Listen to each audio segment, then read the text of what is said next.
İşğaldan azad olunan torpaqlarda yeni məscidlərin fəaliyyətə başlaması ilə bağlı din xadimlərinin sayı artır. Bu barədə Azərbaycan Din Xadimlərinin forumunda bildirilib. Tədbirdə Prezident İlham Əliyevin forum iştirakçılarına müraciəti oxunub. Forumda həmçinin din haqqında məlumatları əks etdirən Amin elektron xidmətlər və informasiya sistemləri portalı təqdim edilib. Qalib Azərbaycanın Azad Qarabağda apardığı geniş miqyaslı quruculuq işləri, bərpa olunan dini mənəvi irsimiz, dövlətimizin artan beynəlxalq nüfuzu, bütün bunlar dini mənəvi maarifləndirmədə əks olunmalıdır.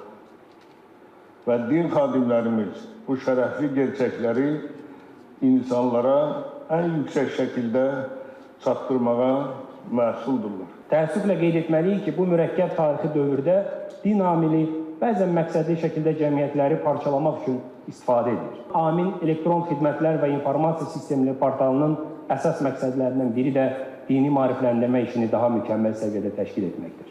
İnanırıq ki, bu portal dini qurumlarla iş üzrə Dövlət Komitəsi tərəfindən göstərilən xidmətlərin əlçatanlığını və şəffaflığını təmin etməyə imkan yaradacaq.